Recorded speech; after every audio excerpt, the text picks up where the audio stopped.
Welcome back. It's time for game 2 here, and it is the winners match as we get further in the tournament. Oh, I said forward there. Further in the tournament, getting closer and closer towards the quarterfinals on Saturday.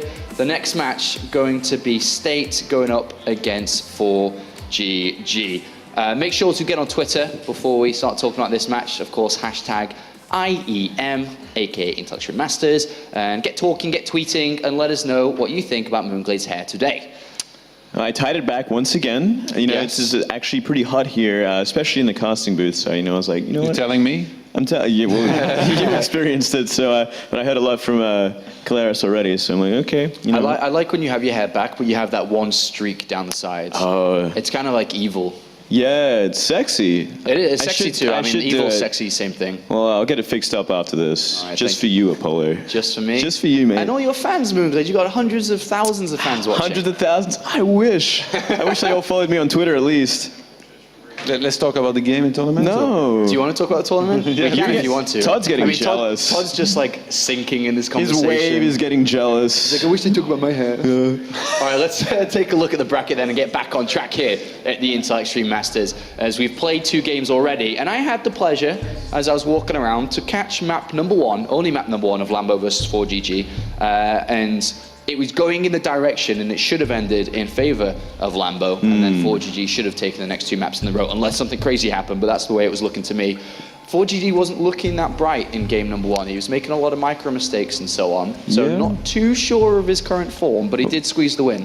Yeah, I mean, even looking at his recent results, even trying to qualify for Gamescom, because, he was the wild card seed here, he ended up losing out to Lilbo, I believe, in those qualifiers. So, he's been having some trouble against these European, these foreign Protosses recently. Well, foreign Protoss here is State, and he looked great. He opened up the day fantastic, He wasn't super happy with how well he played, but it was a convincing victory that he managed to pick up. Yeah, he was actually looking really informed, very surprised. Like, I got to speak to him before the match. I'm like, are you confident? Can you win? He's like, yeah, I can. I'm like, we never get to see you play, so I don't know. What I like about it is that it just wasn't like, 2-0 where like he does like 2 timings and I kind of kills him. Map number 2, you really saw like how good he is at both harassing, macroing, like doing everything at the same time. And this kind of game is usually the hardest kind of game that you can try and play. So that was very impressive to me. But it feels like he's playing a game of Mortal Kombat now. He's defeated one opponent, and now he's gone up the ladder to another one. And this is, of course, a more difficult opponent in the likes of ForGG.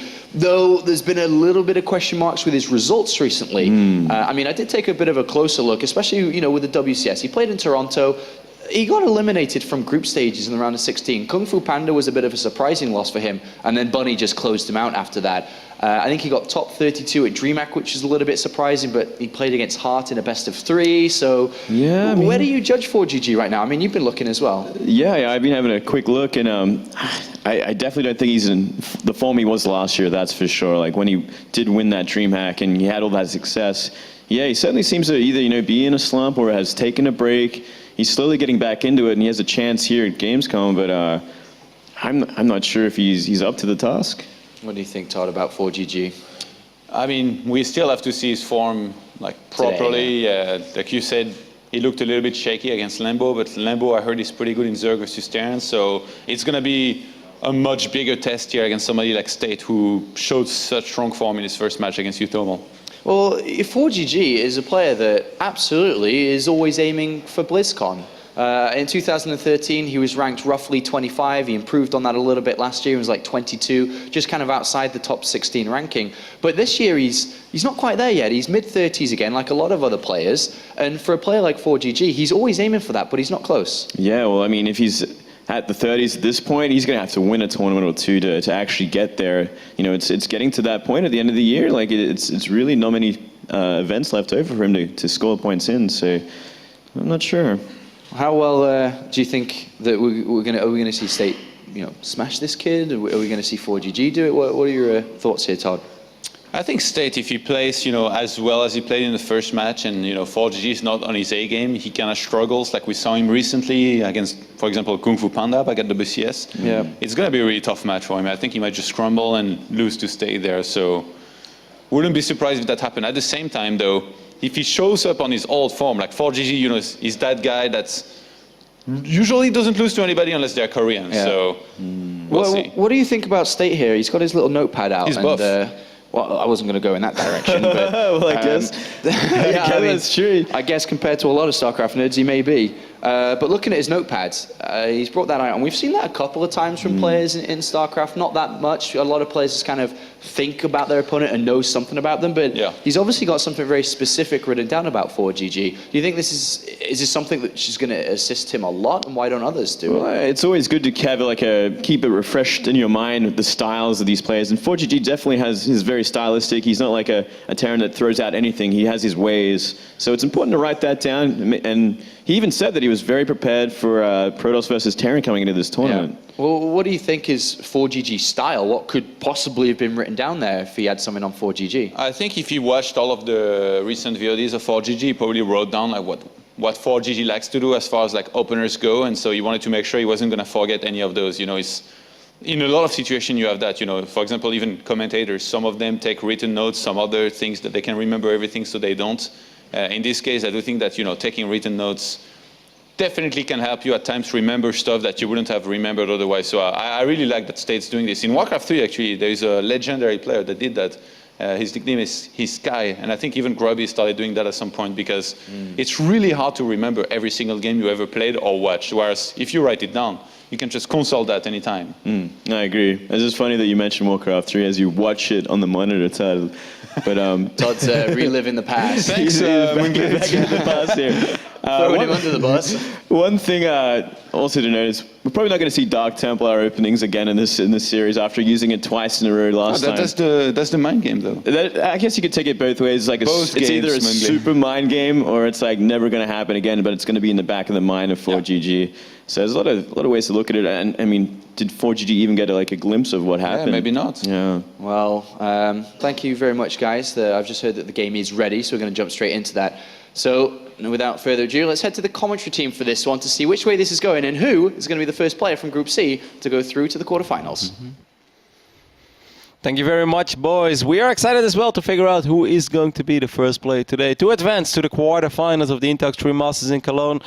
And Pick, I want to ask a little bit about the notebook. You know, some people like to do it, like Todd said, especially in Warcraft 3, we had a couple guys. I think it's mostly, if you watch a bunch of VODs, you kind of look at the openings they go for on specific maps. And it could be like, in the start, of course, in the tournament, you do your homework, but you're not sure yet which maps you actually end up playing. And it's always like, okay, you end up playing Cactus Valley.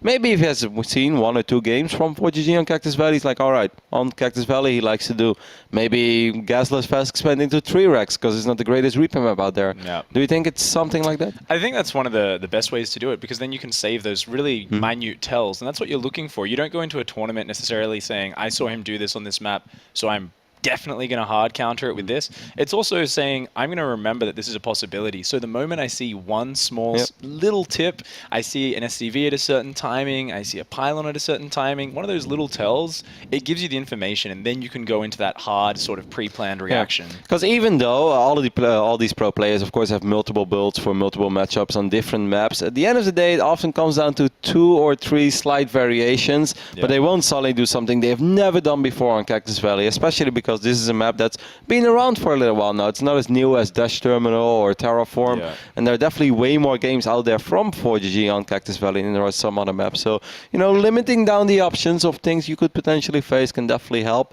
I'm excited for this series because I was actually one of the casters, makes it sound really special, but I actually casted the game of ForGG at WCS Season 2, one of the biggest upsets I think we had in Season 2, where he lost 0-2 against Kung Fu Panda. And that was not a lucky series for Kung Fu Panda. That was not Kung Fu Panda playing out of the ordinary. It was ForGG doing really weird stuff and things just not working out. And I will never forget that game in Iron Fortress, because I was stunned that a player as good as ForGG could just open up with no scout, go Reaper into CC on the low ground, into 3 racks, and just rally all the units, cross-map Iron Fortress. 1 Oracle flies into his base, and he loses everything. I was like, wow, like you know that happens on Mid-Master League, but that's not supposed to happen in WCS Premier League. It's been a little bit shaky from him at times. I do remember even in the round of 32 thinking, wow, he barely made it out of some of those games. You know, a lot of near misses with death lately. And It's kind of odd to see because ForGG is normally this guy he's such a creature of habit in the past. People say, oh, he's a bit predictable, he's a little bit over aggressive, and you know what he's going to do. So that's why, you know, even if you feel he's stronger than you, you've got a good shot against him.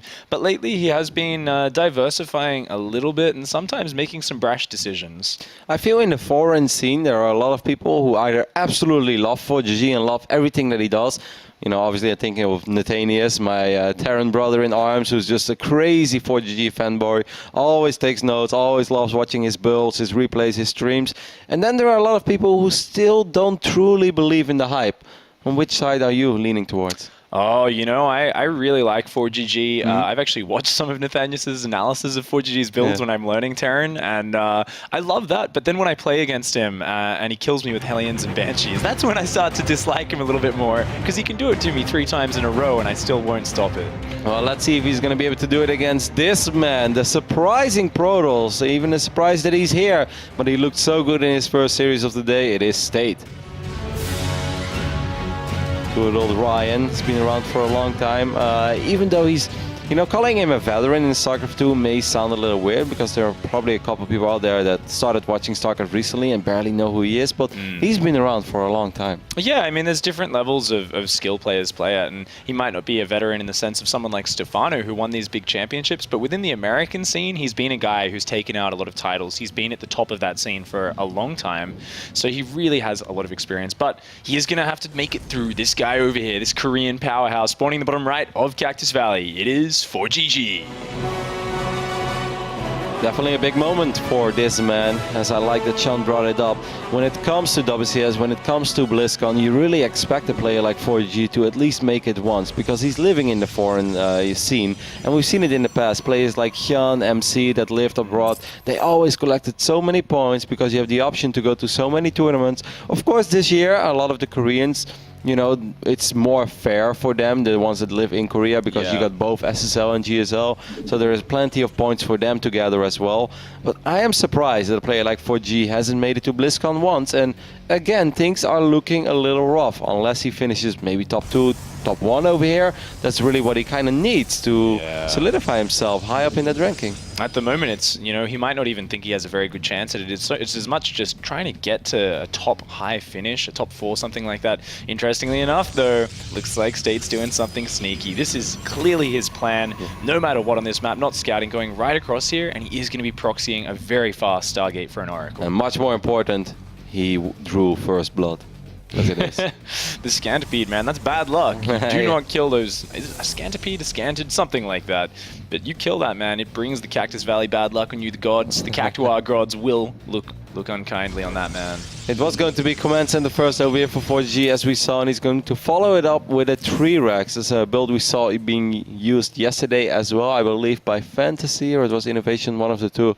Fantasy, yeah. Yes, Fantasy went for this opening. It is going to be a very quick Stargate. State kind of rolling the dice, hoping that he would find ForGG over here on the right top side of the map, and he's like, well, nope, that's not going to happen. Now he's going to check the right bottom, and I think the better case scenario would still be ForGG spawning in the left top side, because that is slightly quicker. Yeah. This is one of these moments, as Letot likes to say, 66%, that's good enough for me, you know, like, let's just go for it. Well, unfortunately, this is one of these moments where it's 1 out of 3, and ForGG is going to be quite far away for these Oracles. So despite the fact that it's proxied of the second pylon, a very quick proxy, this Oracle still has quite a bit of distance to cover before it reaches to the main base. The one plus side of this pick is that it will have more energy by the time it arrives into the main base. More zappy zaps coming out of that Oracle. And interestingly enough, a Twilight Council going down at home behind this State. Ooh, looks like he has some, maybe a sneaky plan to follow this up as well. Definitely a 1-base style ForGG coming with this SCV scan. Oh, he skims it just barely, but I don't think he'd see that. I don't think he saw it either. I'd be so surprised. But you could ask yourself, why did I just see something beep on the minimap real quick? Why did I see a glimpse of blue or red, whatever colors ForGG is playing with? Maybe, but I don't think he's aware of it, because he had like 0.1 second to actually see it. The Marines are positioned the way you want them, though, and the Oracle is actually going to lose this fight because it was shooting at the SCV first. Well, no, it barely wins it. I actually thought that because it was shooting at the SCV first, that the 5 Marines were able to kill that Oracle. But still, though, you want to do more than just killing Marines. Oh, this SCV scout is so important. It spots that there's no Nexus down. Oh, now ForGG knows that he is up against a 1-base follow-up. And this opening of his is just so fantastic in this position. I love what ForGG is doing over here. Just evacuate, abandon the low ground immediately. You're doing fine economically as long as you have 2 command centers or 2 orbital commands. Don't make the game harder on yourself than it should be. Don't defend on the low ground, which is 10 times harder. And if you guys wonder why, it's because there is no ramp going into the natural. But of course there's a big ramp going into the main base. So Blink Stalkers have the time of their life on a map where there's no ramp. I love this call by ForGG. I think it's very smart, and I think it's the only correct call he could make. And he really needs the 1 missile turret with this reaction as well. He's not sure if there's DTs or not, so he's just being absolutely safe against everything. He's going to be pumping out those Marines 3 at a time. And look at this, combat shields rather than stim. Such a smart decision, because it does take a full minute less to upgrade rather than that stim upgrade. Yeah, I think it's okay. The only downside to this is I saw a game recently of Hitman, where Hitman made this work in a scenario where I thought there's absolutely no way that this is ever going to work, where he just blinked past the bunkers, and the Terran he was playing against, just, I think it was Masa, but I'm not 100% sure, just like removed all the units from the bunker. But if you don't have stim, then Stalkers will just kite your Marines into the main base. But I feel, however, that ForGG is just going to have too much, and I think it's very important that if that would happen, that ForGG always leaves 1 or 2 units in the bunker. I think it's a mistake that Terran players sometimes make. They chase with everything. You can't blink past this though, State. I really don't think you should try to do this. Oh, he's coming up here trying to just blink back and not lose any Stalkers. They are getting very heavily bruised though, only picking off a pair of Marines, dealing a bit of damage to the rest of that bio. No sign of a Nexus for State just yet. Looks like he wants to keep pushing in here, but that is just too much defense. He has to put down this Nexus, has to go for the contain. Exactly, that's what I would do as well. Warp in the sentry, there we go. He starts warping in the sentry immediately, and then drop the Nexus. And it's not an ideal scenario, because you know right now that your opponent is severely outmining you. 30 workers against 23. Of course, it's on 1 base, but you know, it doesn't really matter. Mules overmine SCVs, so to speak. They don't have to wait for an SCV to be done mining. So he's still dropping 2 mules at a time, and he's mining way more money right now than State. This is a position that I've been in quite often, as I too like to play dirty proto strategies. And I would be very worried right now if I was playing this game, because you just haven't done a whole lot of economic damage. No, it's going to be a very tricky transition from here. It is possible because of the force field on this ramp mechanic and the delayed medevacs. The first medevac only just coming out now for ForGG, but it's very, very difficult. And of course, I do feel like State needs to do something a little bit special, a little bit tricky to follow this up. I think he's just going to pick up these 2 Widow Mines and fly the Widow Mines into the main base, because there is a chance that State does not have any sort of detection yet. You open up with an Oracle and then with Blink Stalkers. Well, how much crazy stuff can a Protoss truly do with 1 base? State's actually not looking for this. Surprisingly, normally you'd have those Stalkers. Force field.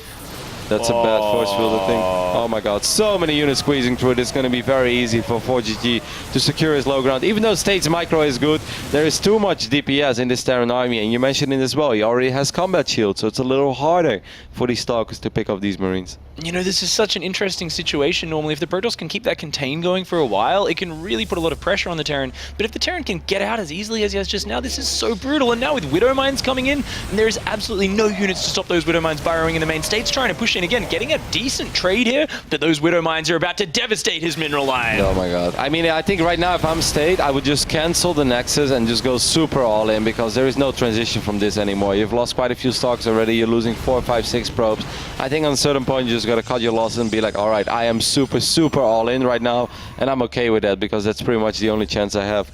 State is, well, he's on 29 probes. Maybe it's, he kind of renewed the container. I'm very surprised that ForGG didn't want to stick around.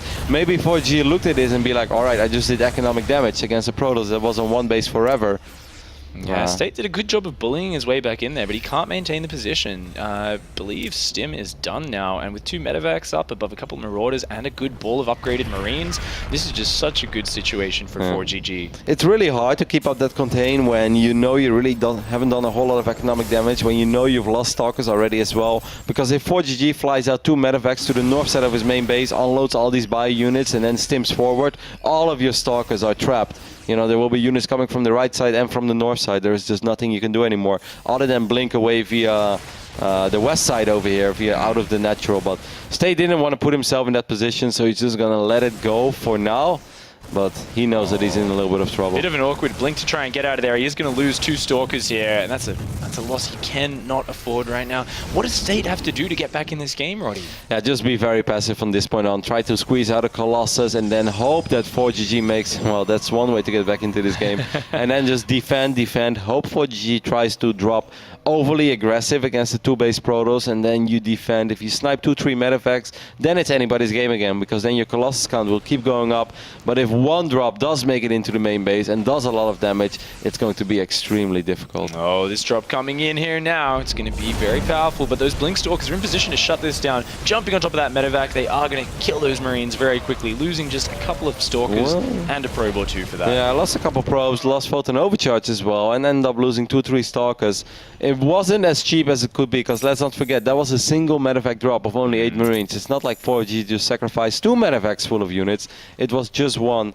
But there was really no other way for State to deal with that. And here comes the real Force reckoning towards the front. This Force is fields. the really hard push. It's all about those Force fields stopping this army. This is only a single Colossus for damage output here. Those Marauders already focus firing on it. Takes a lot of damage. 4GG microing his units around this Colossus, running back up into Marauder range. Colossus range is not finished yet. Yeah, Photon Overcharge is a little late to the party there. I would have used that a little bit quicker. 1 Colossus will fall. Stalker's taking a lot of damage as well. A couple sentries getting picked off. And the supply kind of tells the tale of this story. Even though 4G is not extremely high, whenever Terran is up in supply against Protoss and Protoss doesn't have those heavy, hard-hitting units like Colossus, it's going to be very difficult, especially as soon as Photon Overcharge runs out.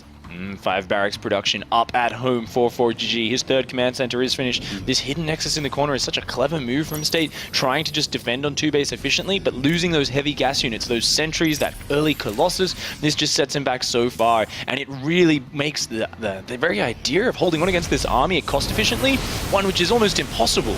I do like the fact that he went for a couple Zealots, because whenever the Marauders would click on the Colossus, the Zealots can actually do damage, and other than that, you will, most of the time you'll just end up losing Zealots. But this is that one tricky moment when there is no more Photon Overcharge and there is just a single Colossus. 2nd Colossus is almost out though. A couple probes get pulled, because probes actually do soak up a couple shots against Marauders here and there. Colossus on the fire again, but it will live for now. It will still live. Eventually it gets picked off. One more Colossus walks in, but as soon as that one was in a vulnerable position, State knows there was no holding 4GG. Despite the fact that the supply was quite low for 4GG, and he was of course already pretty much mined out in his main base because he dropped so many mules, but he will still be able to take game number 1. Oh, you know, it's interesting to see State going for such an aggressive strategy and really being willing to kind of throw the dice. I actually think his first Oracle picking up those early 5 Marines was quite an okay trade considering the situation, preserving that Oracle for later use, but really that SCV that came in, scouted no nexus, that gave 4G the information, and then to miss the force field on the bottom of the ramp, it's just a really bad situation for State. Yeah. State once again opening up very aggressive in game number 1. Like he said in the interview, we're going to head over to a very small break, and we'll most likely see a much more solid build in game number 2.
Alrighty, welcome back to the Intox Stream Masters Day 3, where we are kicking things off with Group C. State played very good in his first series of the day against U-Thermal, but is so far hitting perhaps a bit of a bumpy ride against ForGG.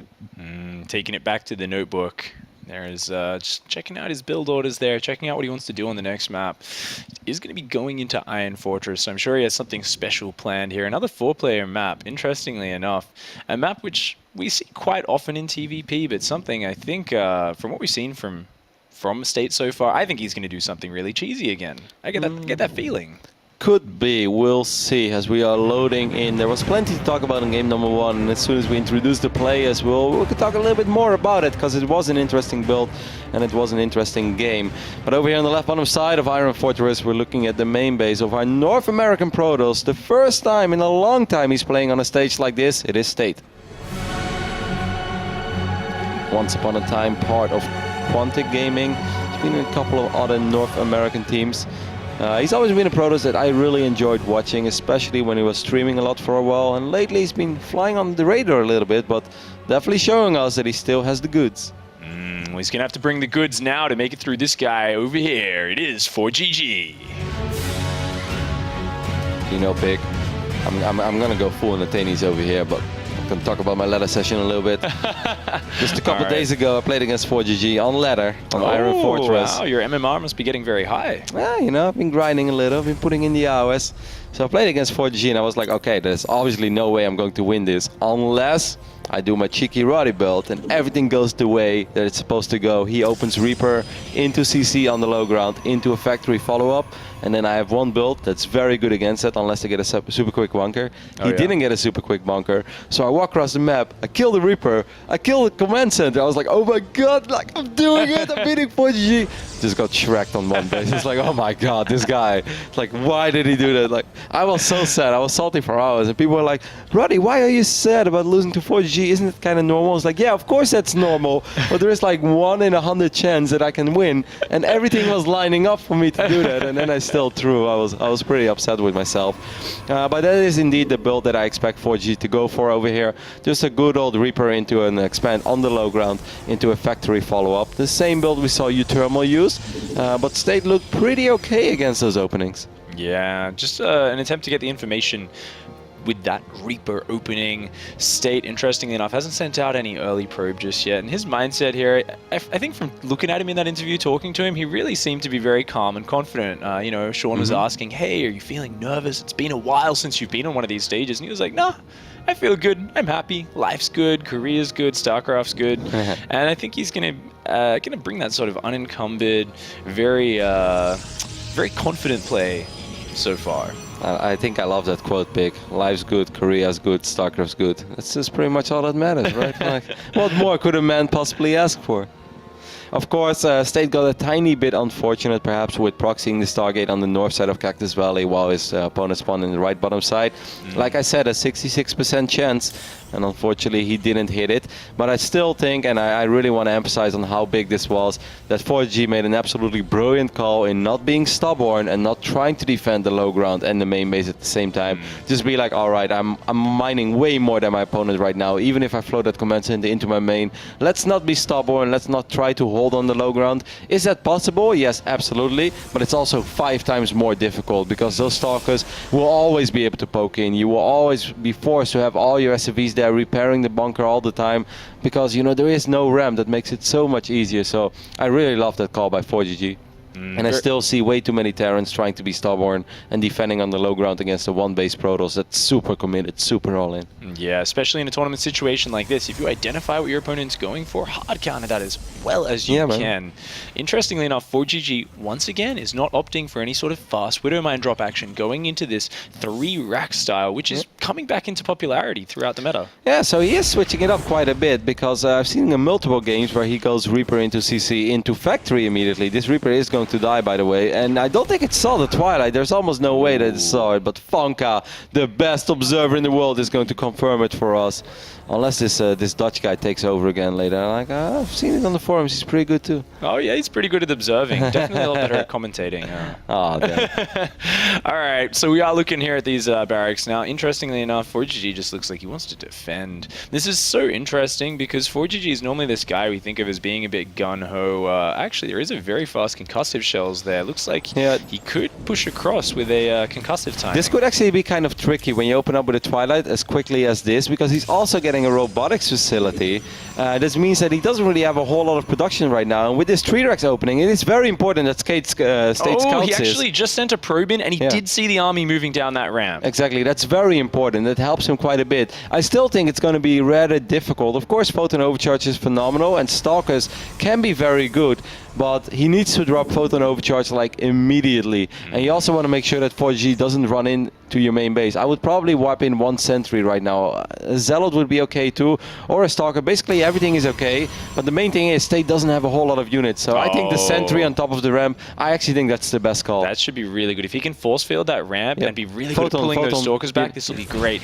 Nice Photon Overcharge, beautiful force field. The Stalkers have to micro really well here. The concussive shells limiting their ability to do that. Oh, very nice focus fire on the probes. Yeah, I would pull the probes though, State. You're taking a little bit too much damage over here. You lost a couple of Stalkers as well. More and more probes will go down. Oh god, 9-10. This is actually devastating for State. That focus fire is so impressive. Even going for the Mothership Core now. Is he going to be able to get it? Oh, the probes are pulled just in time. Mothership Core survives 1 Marine shot away from death. Yeah, of course 4G lost quite a few bio units there, but completely worth it. Killed 3 Stalkers, killed 12 probes. Holy hell, that's so much. And if you guys wonder what did State do wrong there, I don't even think he did a whole lot wrong. I do think you should run away with the probes immediately, like just buy time. Kind of like it's a Widow Mine drop. Just send the probes to the corner and allow your Photon Overcharge to do more and more damage. Yep. But if you open up the way that State did, with Stalkers, a Twilight, and then a Robo for detection, that is extremely good in dealing with Widow Mine drops, right? Because you will have Stalkers, it's a fast-moving unit, but it's pretty rough against 3-Rex openings. I won't say it's a build order loss or something, but I've been in this scenario 100,000 times myself, and I too struggle with it. I think the Sentry was a good call. Otherwise, you won't even have Photon Overcharge, and all those units run into your main base, and things go from bad to worse. Like, if you think this was bad, if those units make it into the main base, it becomes twice as bad. He's going to end up losing 15, 16, 17 workers. It's just difficult. I think the only thing that State could have done better there is maybe Chrono boost out the gateway, so he would have 1 more unit as soon as he saw that army march across the map. Spot on, a Zealot or 2 there does make a big difference. Yeah, absolutely. Just 1 or 2 Zealots, because either they shoot at the Zealot, which takes time to die, or they ignore the Zealot, and well, we all know that Zealot with those mighty blades do quite a bit of damage on Marines early on. Zealots just love hugging Marines, man. Marines don't like it so much, though. ForGG has spotted the very fast 3rd Nexus from State. Now, State's taken some damage economically and then put down a very fast 3rd. This is a really very greedy, somewhat risky move. Yeah. And now, ForGG has spotted it, and we can see he's flicking that aggressive switch. Sure, he's adding his 3rd command center behind this, but he's got medevacs out. He's got that real mobility, and State just doesn't have a lot of meat in his army yet. He may have seen a couple of these Marines being unloaded, because the Observer was on a position. Yeah, he has seen it. 1 Colossus is enough, though, because this is a very, very Marine-heavy army. So with 1 or 2 force fields, a Guardian Shield, this army from State is strong enough, but it's very hard for State to always be in position. 4GG, however, doesn't know yet that State is going up to 3 bases, and I can... he did actually spot that early on with the Marine, yeah. And I must say, he must be so surprised by this. He's like, man, this Protoss is crazy. He just ended up losing 12 probes. Now he's going up to 3 bases. What's wrong with this guy? Double starport immediately. This kind of tells me that 4GG has no intentions going up to a super, super long game. And even though he has 3 CCs, I wouldn't be super shocked to see him make a big push with a lot of Vikings and maybe even pulling the good old boys. Oh yeah, it's such a great move on this map. There's a lot of space out in between that 3rd and natural, a lot of areas where you can set up that big, huge bio-concave that you want. Of course, State's rushed his economy up really fast, and something he's had to sacrifice is the upgrades. He's only just putting down his 1st forge now, and interestingly enough, as Funka, the best observer in the world, just pointed out, there's only 47 probes for State, so he is starting that probe production up now, 3 at a time, but he's actually got a very big Blinkstalker Colossus army right now. He has 57 probes though. Oh, 57. Oh, I actually misread that the wrong way around. Okay, a nice little lead there for State. That is actually very, very nice. And a DT shrine going down. Oh, okay, a little bit early. Quite an early investment for that. I'm a little bit worried for State here because I can totally see that the the Viking numbers will spiral out of control real soon. He already has 6. He's squeezing out 4 at a time, or 2, 3, 4 at a time, pretty much at any given moment. So there's a chance that ForGG is going to fight against like 3 or 4 Colossus soon with 12 plus Vikings. And the moment that the Colossus die, like State's army is going to be absolutely rubbish. There's just no other way to describe it.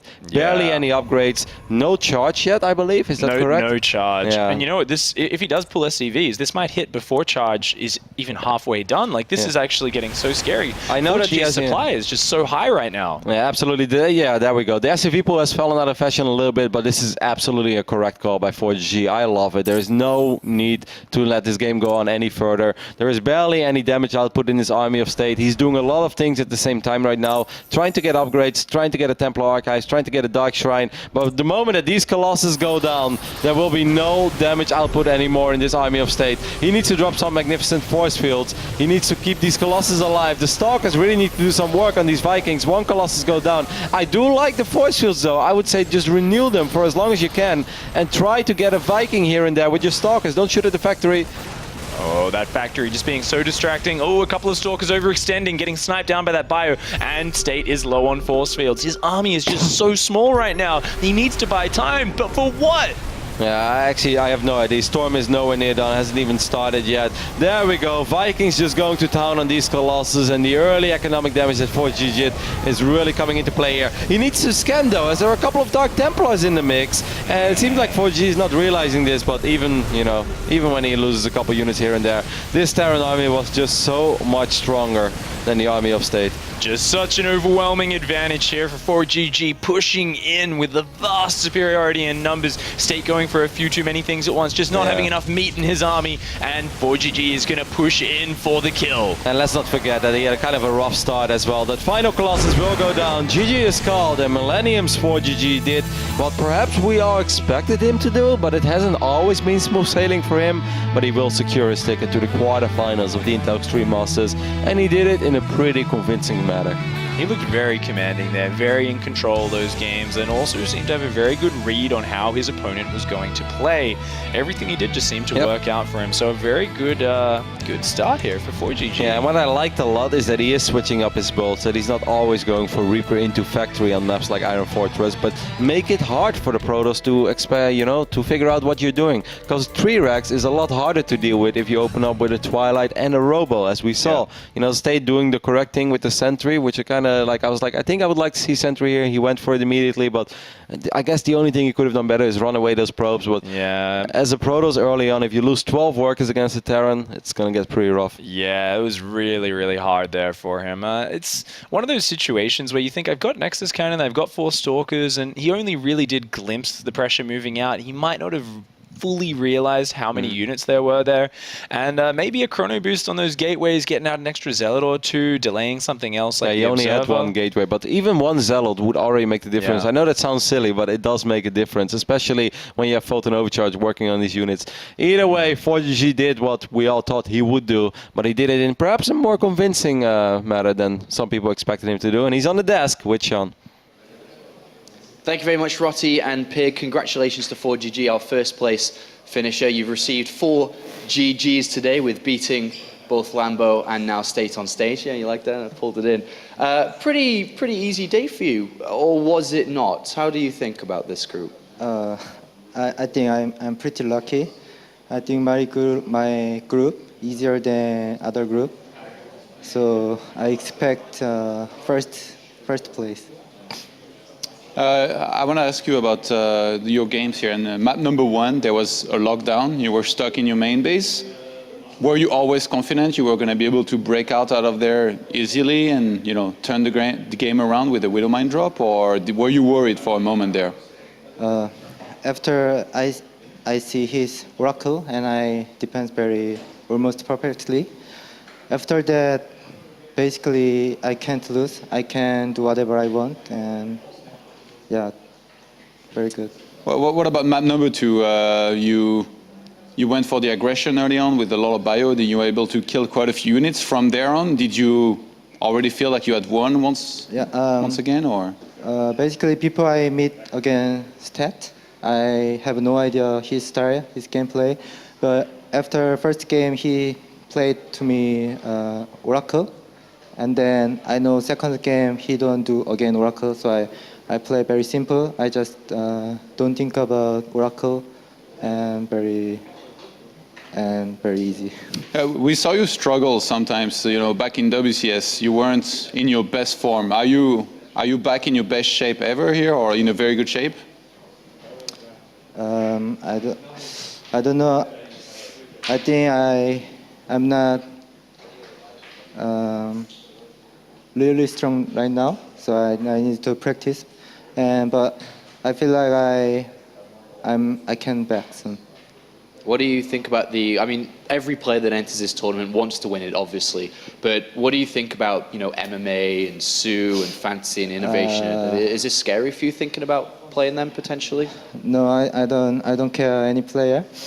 I'm always play. I'm the best, and I'm not afraid at all.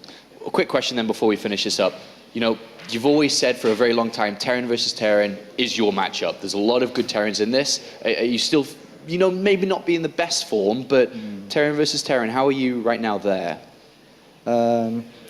Always my favorite matchup is TvT, but before last few tournament, I always lose in tournament. But my favorite is TvT. Okay, all right. Thank you very much, ForGG. First place finisher from Group C. Make sure to check out all action that you've missed so far. If you're just tuning in, because I do know that GSL is going on currently, you can go to plays.tv to see games that you've missed, and perhaps you can't watch tomorrow, so make sure to bookmark that page to check out games in the future. We're going to go to a quick break, and when we return, it's time to go down to the lower bracket.